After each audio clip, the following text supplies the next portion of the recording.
सभी को भावपूर्वक नमस्कार। आइए आज के हम सत्संग में देखते हैं कि मृत्यु उपरांत जो क्रिया कर्म विधि हमने करना चाहिए, कि जो क्रिया कर्म विधि करने के बाद संबंधित जीव आत्मा को सद्गति प्राप्त हो और उस आत्मा का इस भूलोक में अर्थात इस जगत में से प्रवास खत्म होकर वह अपने कर्मों के आधार पर अगले लोकों में जा पाए। तो आज के मुख्य सत्संग का जो विषय होगा वह है मृत्यु उपरांत के क्रियाकर्म का विधि। यह मुख्य विषय होगा। आप यह विषय YouTube पर प्रथम बार ही सुन रहे होंगे, परंतु हमने गहन विष्णु पुराण, शिव पुराण, श्रीमद् देवी भागवत और गरुड़ पुराण का एक अभ्यास करके हमने सुचारू रूप से एक पत्रिका भी हमने प्रकाशित की है, मृत्यु उपरांत का क्रियाकर्म। तो वही ग्रंथ के आधार पर हम योग्य जो सूत्र हमारे ग्रंथों में मिलते हैं वो हम सहज भाषाओं में बताने का एक प्रयत्न कर रहे हैं। तो इस जगत के मातृपितृ देवता अर्थात भगवान श्री दत्तात्रेय और परा अम्बा श्री दुर्गा के चरणों में हम नमन करते हैं, और गरुड़ पुराण यह महावेद के चरणों में हम नमन करते हैं। तो पहला प्रश्न आता है, तो सभी यह सत्संग में जो प्रश्न और उत्तर देखने वाले इसे लिख कर लेने का प्रयत्न करें और गंभीरता से श्रवण करें, क्योंकि एक दिन हम सभी के घर में मृत्यु होने वाली है और हमारी भी मृत्यु होने वाली है। तो विधिवत हमें कैसे सब ये जो सूत्र है हमें करना है। मनुष्य के जीवन में 16 संस्कार होते हैं, अर्थात गर्भधारण जो आपके माताजी जो गर्भधारण होते वहाँ से लेकर तो 16वां संस्कार होता है मृत्यु संस्कार।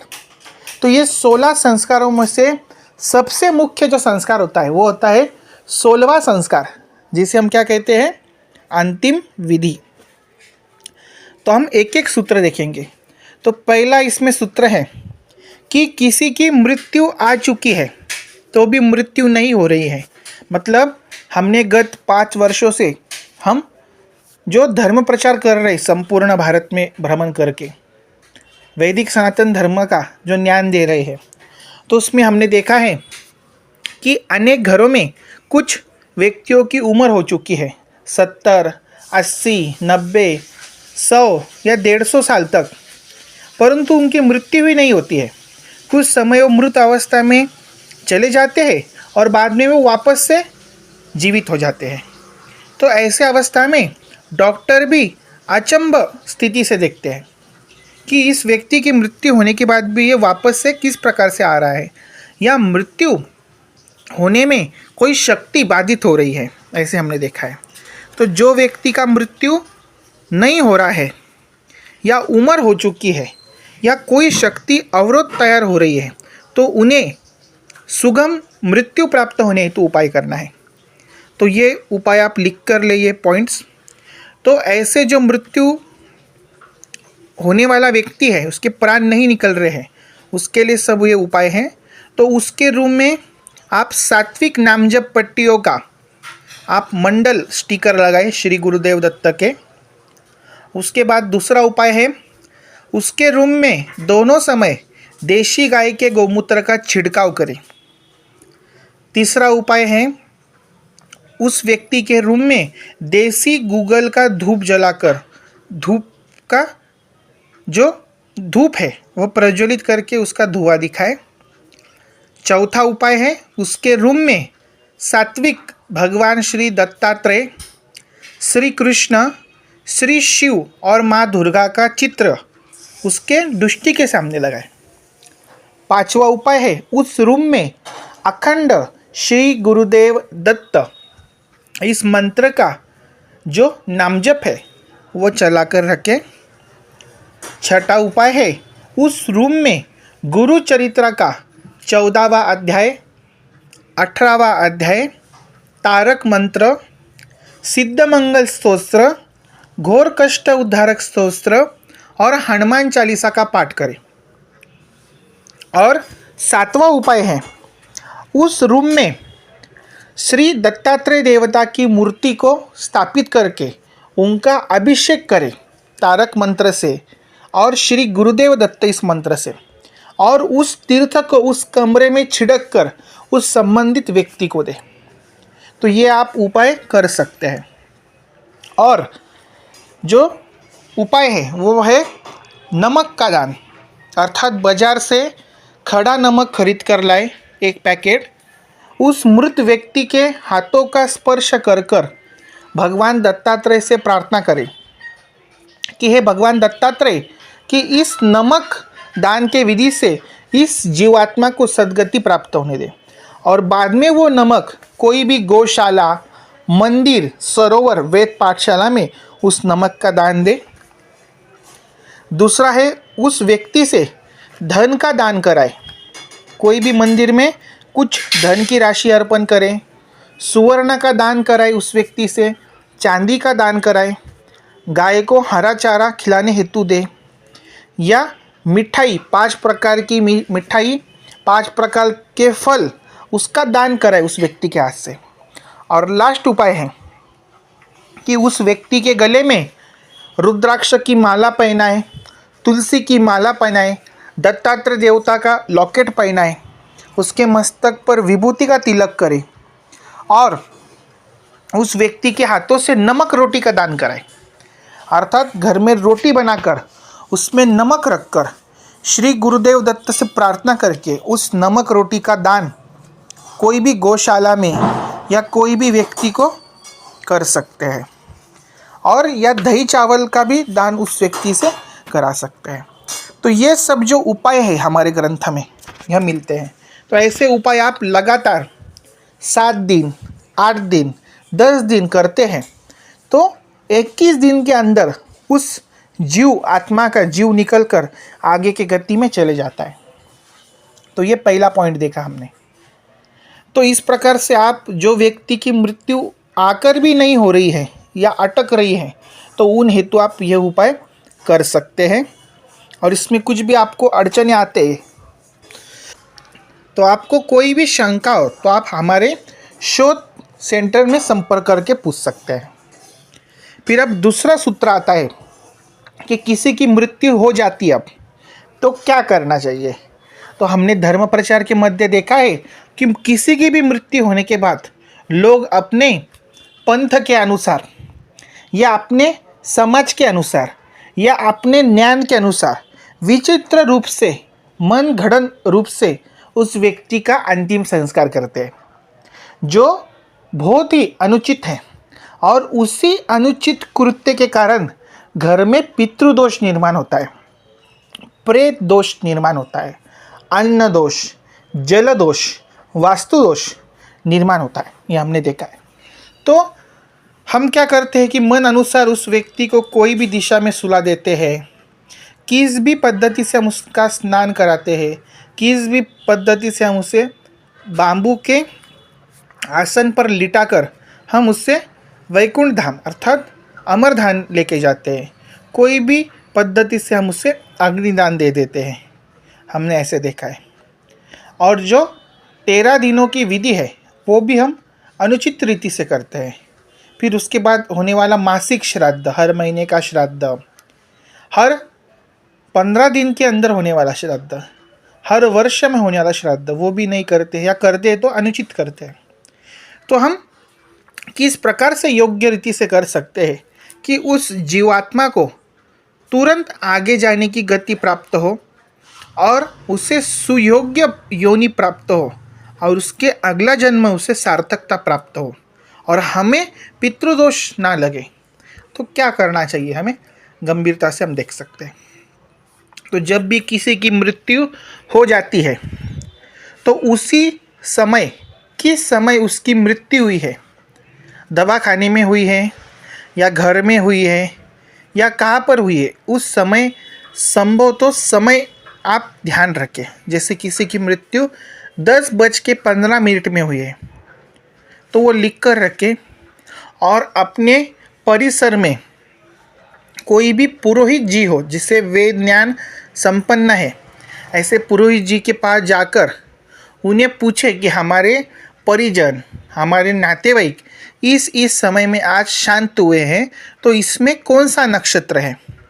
तो वो जो पुरोहित जी है तो वो बताते हैं कि त्रिपाद नक्षत्र या पंचपाद नक्षत्र कौन सा नक्षत्र था या नहीं था, तो उस पर हमें पुतला विधि करना होता है। तो पुरोहित से आप पहले संपर्क करें मृत्यु होने के बाद तुरंत, और त्रिपाद नक्षत्र है या पंचपाद है या कोई नक्षत्र नहीं है, ये पहले आप पूछ लें उसी दिन जाकर। और आपके भाग में पुरोहित नहीं है तो आप हमारे शोध केंद्र में आप संपर्क करें। हमारे जो हेल्पलाइन नंबर है उस पर आप संपर्क करके आप हमारे जो पुरोहित है उनसे आप संपर्क करके भी नक्षत्र पूछ सकते हैं। तो सबसे पहले नक्षत्र पूछ लें, बाद में उस व्यक्ति को जिन्होंने देह छोड़ा है तो वो विधि क्या करना है वो हम देखते हैं। तो सबसे पहले भूमि पर आप देसी गाय के गोबर का लेपन करें। लेपन ऐसे करें कि चार ही दिशाओं में चौखट जैसे दिखना चाहिए, मतलब बॉक्स पैटर्न में देशी गाय के गोबर का लेपन करें। देशी गाय का गोबर नहीं है तो आप गंगा जल और गोमूत्र से मिलाकर, थोड़ी सी तुलसी की मिट्टी मिलाकर, थोड़ी सी बेल के वृक्ष के नीचे की मिट्टी मिलाकर उसका भी आप लेपन कर सकते हैं। या वो भी नहीं है तो केवल गोमूत्र का लेपन करें। उस पर आप दर्भ की जो चटाई मिलती है या दर्भ की चटाई नहीं है तो कोई भी एक स्वच्छ सफ़ेद पीला कोई भी एक चादर या नई चादर हो वो आप उस पर बिछाएं, और उस पर जो मृत आत्मा व्यक्ति है अर्थात मृत देह है उसे आप स्थापित करें। तो कैसे स्थापित करना है ध्यान से सुने कि उस मृत व्यक्ति के जो पैर है, ध्यान से सुने, उस मृत व्यक्ति के जो पैर है वह हमें दक्षिण उत्तर रखना है। मतलब क्या? तो आपको स्क्रीन पर चित्र दिखाया जा रहा होगा। तो क्या करना है कि ईशान्य की ओर आपको मृत व्यक्ति का चेहरा रखना है और अग्निकोण की ओर आपको मृत व्यक्ति के पैर रखना है। मतलब ध्यान से सुने कि जब आप पूर्व दिशा की ओर देखते हैं जहाँ से सूर्य उदय होता है, तो भगवान जी ने आपको दो हाथ दिए हैं, तो आपके लेफ्ट हैंड पर आपके मृत व्यक्ति का, आपके लेफ्ट हैंड पर मृत व्यक्ति का चेहरा आएगा और आपके राइट हैंड पर मृत व्यक्ति के चरण आएंगे।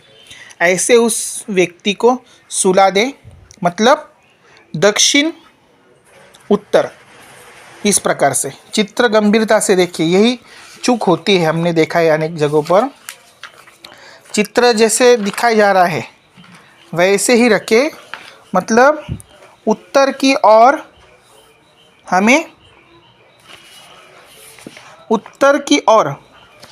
हमें मुख रखना है और दक्षिण की ओर हमें पैर रखना है। तो इसका शास्त्र क्या है कि मृत व्यक्ति के जो प्राणमय, अन्नमय, जलमय, वायुमय जो कोश है उसका विघटन हो और जीवात्मा शीघ्र ही उस जीव से निकलकर शिवलोक की ओर मार्गक्रमण करे, अर्थात हल्कापन तैयार हो। इसलिए हमें इस अवस्था में रखना है उस आत्मा को, उस प्रेत को, मतलब उत्तर दक्षिण। बाद में घर के कोई भी परिजन है तो उन्होंने क्या करना है कि आटा गूंदना है, थोड़ा सा आटा गूंदकर उसमें हल्दी मिलाकर ऐसे गोल आकृति बनाना है रोटी जैसी, और उस मृत व्यक्ति के सिर की ओर उस आटे वाली रोटी को बनाकर रख दें। उस पर मिट्टी का दीपक प्रज्वलित करें, तिल के तेल का या कोई भी शुद्ध तेल का, उसके अंदर रुई की 2 बत्ती एकत्रित करके उससे दक्षिण की ओर प्रज्वलित करें। मतलब उसकी जो ज्योत होंगी वह दक्षिण की ओर होंगी। ऐसा दीप प्रज्वलित करके रखें दक्षिण मुखी।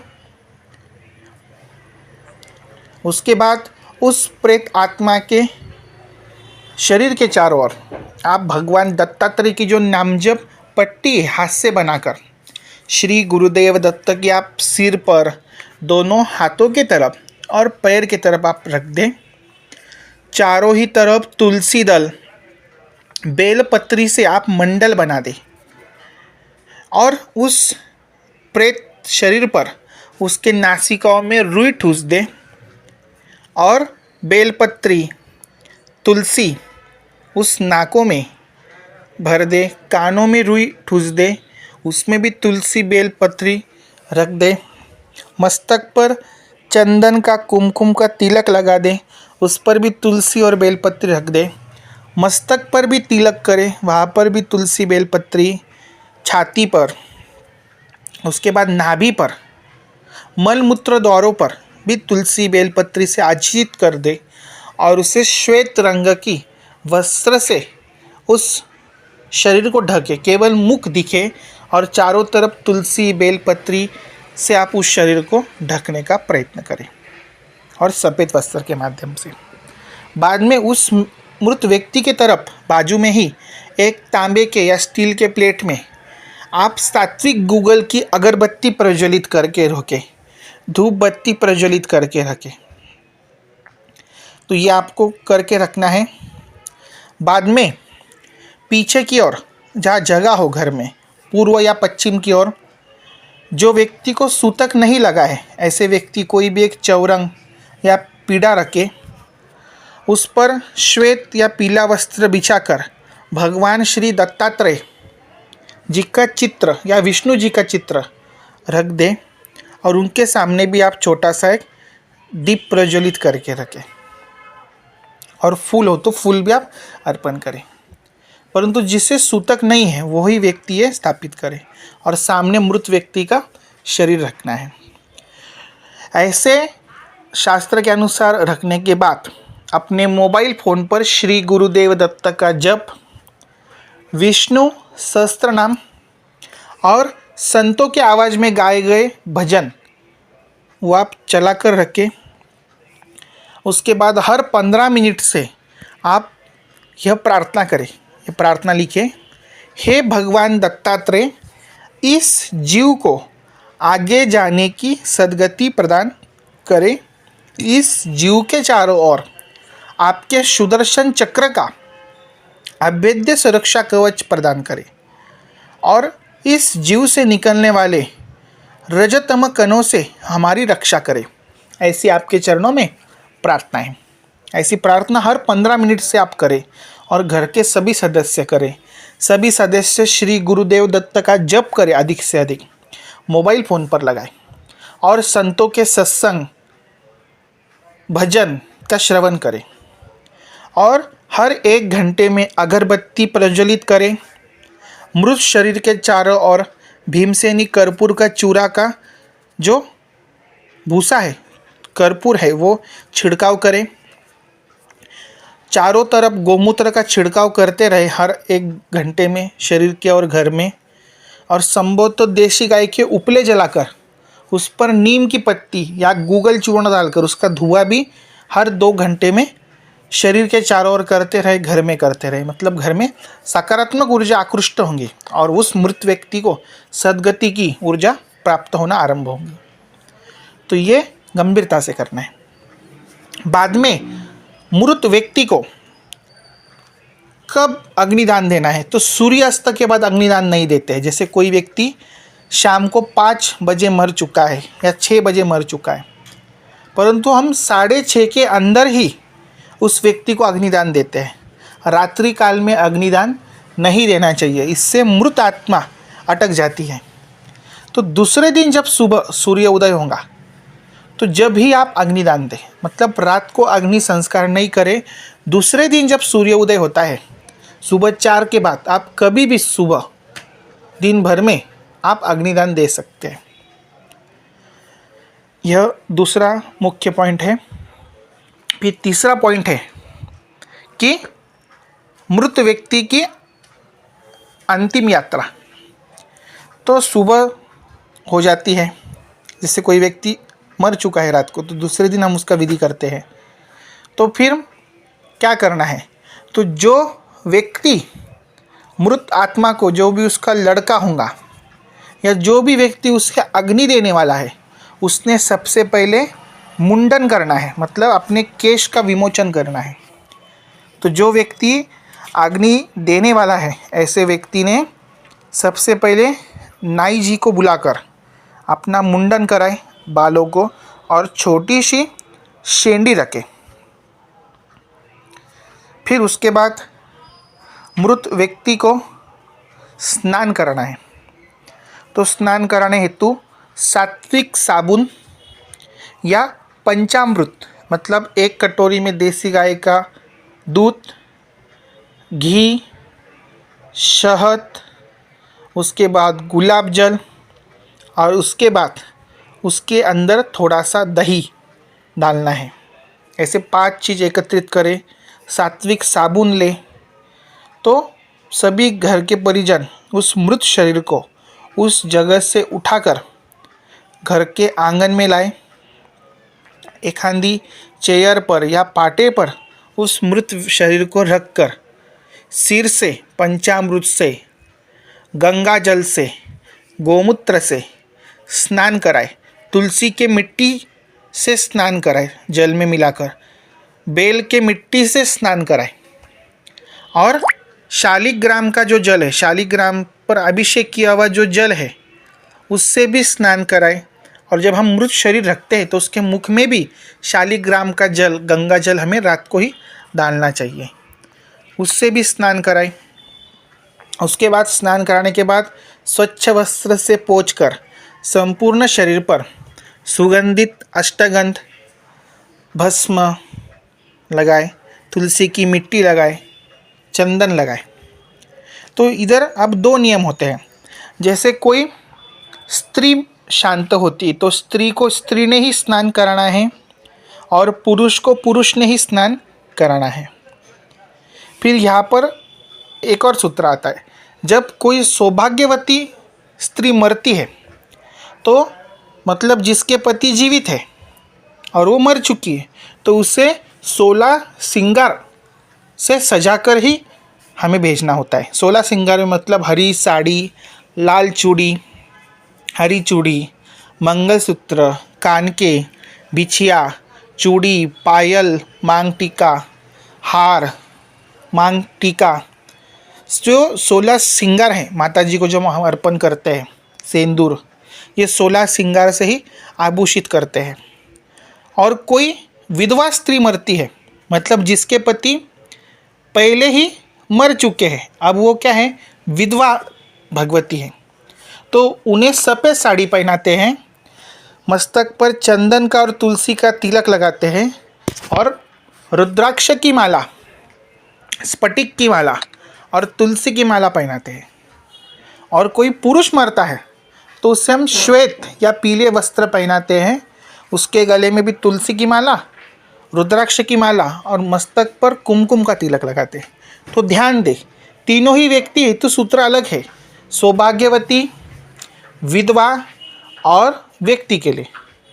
तो तीनों ही व्यक्ति के लिए अलग अलग सूत्र हमें बताए हैं। फिर ये हो गया, आपने स्नान करा लिया है। उसके बाद स्नान के समय आप अधिक से अधिक श्री गुरुदेव दत्त का जप करें, और जैसे आपको पता है, मतलब तीनों के अलग अलग पद्धति है, तो उनको आप उस प्रकार से वस्त्र पहनाएं, और बांस के लकड़ी पर, सीढ़ी पर श्वेत वस्त्र, घास फूस, बेलपत्ती, तुलसी पत्ती रखकर उस जो प्रेत आत्मा है उसे आप लिटा दें, और उनके पैरों को बांधे, हाथों को बांधे, गले में तुलसी का हार, बेल का हार धारण कराएं, और भगवान दत्तात्रेय से प्रार्थना करें कि इन्हें सुगति प्राप्त हो। ऐसे आप कृति करें। फिर आपने जैसे पुरोहित से पूछा है कि कौन से नक्षत्र में ये शांत हुए, त्रिपाद हुए हैं या पंचपाद में है, तो त्रिपाद में हुए हो तो उनके साथ आटे के 3 छोटे छोटे पुतले आप रख दें, उनके मस्तक पर, उनके हाथों पर और उनके पैरों पर, या 3 छोटे छोटे पुतले एक छोटे से आप कटोरी में बनाकर उस कटोरी को उस मृत व्यक्ति के पास रखकर वस्त्र में बांध दे। मतलब वो मृत व्यक्ति के साथ वो पुतले जलना चाहिए, ये ध्यान देना चाहिए। या पंचपाद में मरे हैं तो 5 छोटे छोटे पुतले आटे के, वो भी बांध के साथ में देना है, वो भी पुतले जलना चाहिए। तो ध्यान दे, त्रिपाद में 3 पुतले, पंचपाद में 5 पुतले। तो इस हेतु आप पुरोहित का मार्गदर्शन ले आपके अनुसार। तो इस प्रकार से विधि करके सभी व्यक्ति श्री गुरुदेव दत्त यह मंत्र बड़े आवाज़ में और एक स्पीकर में भजन चालू करके सभी व्यक्ति घर से लेकर तो अमरधाम तक जाए। वहाँ जाने के बाद जो दाह्य संस्कार है वह हमें करना होता है।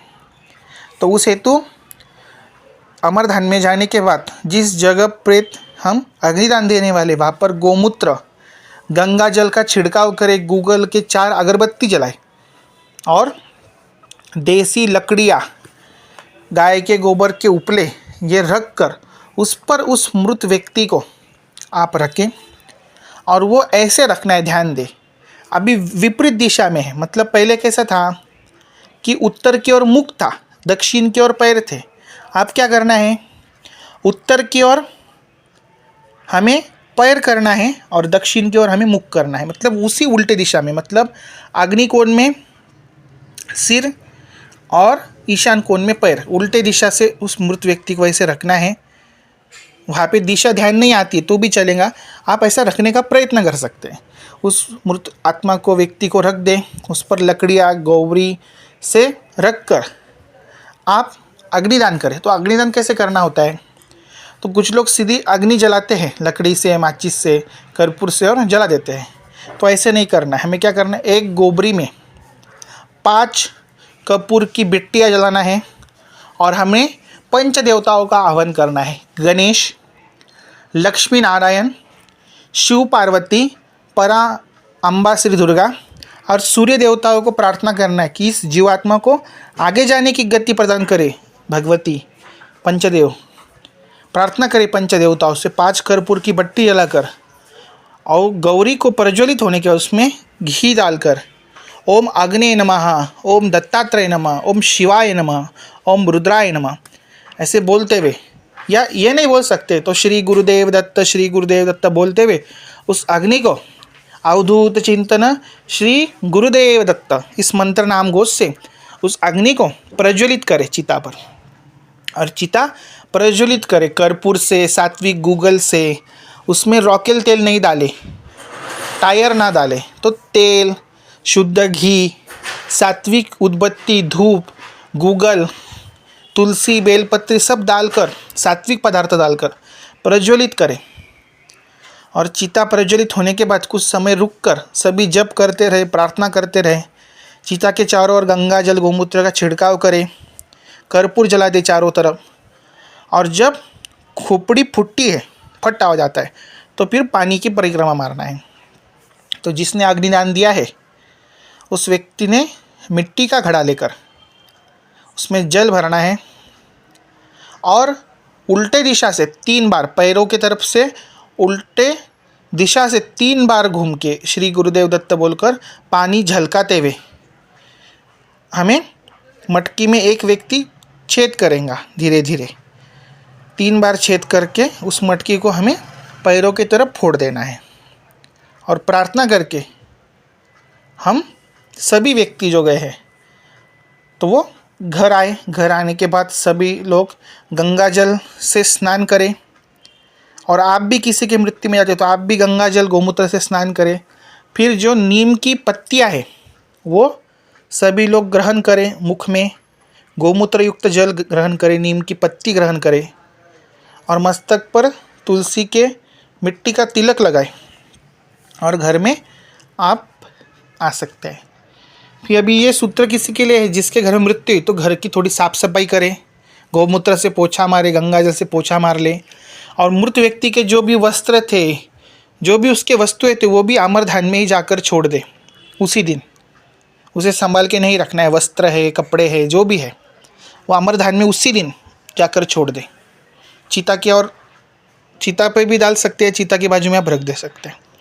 फिर सभी लोग घर की साफ सफाई करें अच्छे से, गंगा जल से धो धाकर। घर में श्री गुरुदेव दत्ता का जप चालू ही रखे। देशी गाय के गोबर के उपले जलाकर उस पर नीम की पत्ती गूगल डालकर घर में धुआं करें, गोमूत्र छिड़काव करें।